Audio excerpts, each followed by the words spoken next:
most recent Prey movie from the Predator franchise was a gem, a unique prequel of the franchise, from which we got to learn more about some of the things that we already knew about, what makes the entire franchise great, and something more.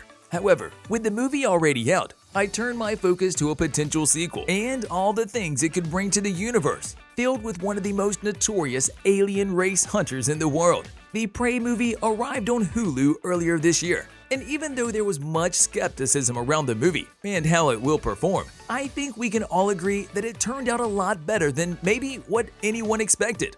After the last couple of Predator movies that did not turn out that great. So with Prey already out, I suggest we turn our focus towards what is coming, a sequel of sorts. Many call it Predator 6, while others suggesting Prey 2. No matter the case, both titles surely fit the profile of the franchise. As for which one would be a better suit, well, I think that will fall down to the people who will be making the movie, a movie that is yet to be confirmed. But by the looks of things, I have no doubt that the director, Dan Trachtenberg, will leave the franchise with just one movie under his belt. Dan did an amazing job with the Prey movie. He crafted a very good story that carried both Comanche and English language tracks intertwined into what acts as a prequel movie of the widely known Predator franchise, a movie that takes place way before any of the other movies we have seen so far, in a new setting that brought the world back to 1719. One interesting thing that is not common in today's filmmaking was the fact that the dialogue in the movie was kept relatively light and short, focusing more of the viewer's attention on its heart-racing, earthbound stakes, and I think it was beautiful. The movie returns to the familiar jungle setting, however, presents a new reinvigoration of the franchise, a soft reboot of sorts. So with that in mind, and the long-lasting Predator franchise, does Prey have what it takes to continue the tradition? Guess we will have to find out.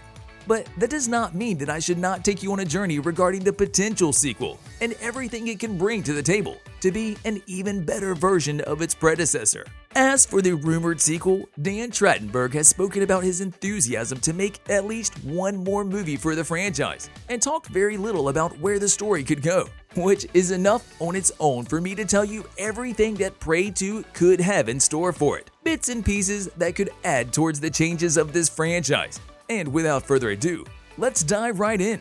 It is highly unlikely that both Hulu and 20th Century Fox will waste a lot of time before announcing a sequel, and when that time comes, we will also have a more educated guess as to when the movie could come out. But for now, let's say that we could still get the unconfirmed movie sometime around 2024 or 2025. Prey does not set up a sequel in the most literal sense, but it concludes with a setting that would give the potential sequel a starting point, and for the story to be explored in a variety of ways. The movie could focus on entirely different characters set in a different time period, just as the past Predator movies have done. On the other hand, however, if a decision is made for Prey 2 to be a more direct sequel, then we could get a story that would continue on from the ending credits scene of the latest movie that teased us with a lot more predators coming to hunt Naru, the heroine of the first movie, after she hit the like button just like you should if you haven't done so already.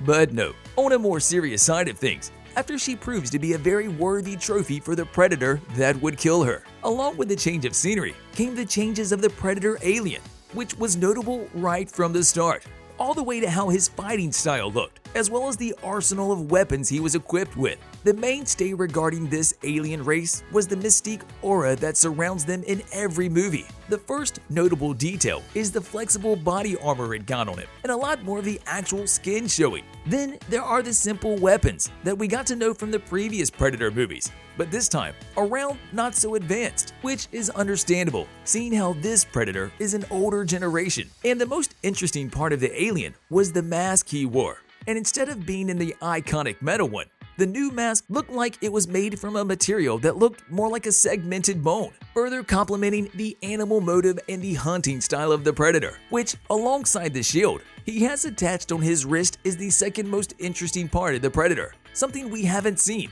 like, ever, and something that was used in almost every scenario of the movie where the Predator engaged in combat. A trend that could continue on a sequel, with the shield itself being used in a variety of ways. It knows how to hunt.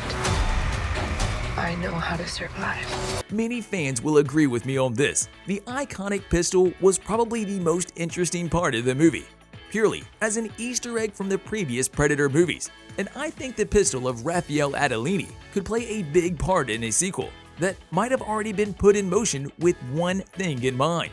The Predator who had the pistol as a trophy when we first saw it, to make a cameo appearance in the upcoming movie, if it gets the green light, of course. The flintlock pistol could also indicate that we could see a younger version of the Elder Greyback, supposedly the leader of the alien race that we saw in the previous movies of the franchise, and learn more about how he got the pistol in the first place, and who exactly was this pirate that fought alongside him in his younger days. Other significant thing regarding the pistol is that it showed just how long the Predators had been hunting Earth, something the sequel could add up on, and could change how we look at the alien race, while also learning more about them. And now comes the interesting part. The Prey movie disregarded the comic canon of how the pistol was given to Greyback by a pirate, and we have yet to see the pistol fall into his possession, a process that could get played out in a potential sequel, with it having a huge impact, not just for the movie itself, but the entire franchise as well, considering how important the flintlock pistol has been throughout the years.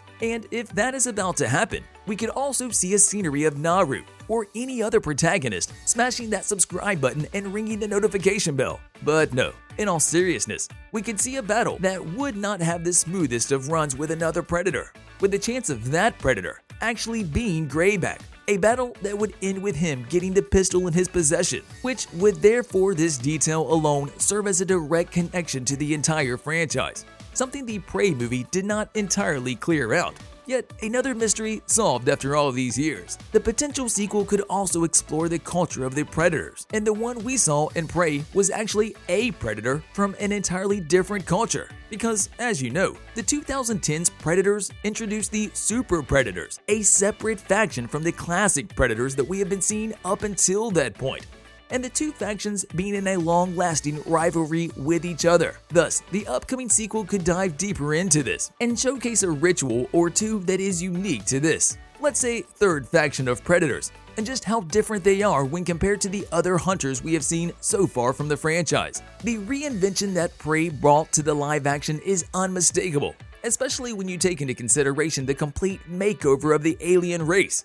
Hence, instead of simply being a new look on the surface, the Predator of a potential upcoming sequel could have its unique traditions when it comes to hunting humans and other kinds of prey, something that could bring a new point of view for the viewers. From they can observe the alien race, a change that not only will divide this faction of Predators, but also make them an even more interesting specimen, and the further exploration of their culture, just an added bonus that we never knew we needed. See you in the next video.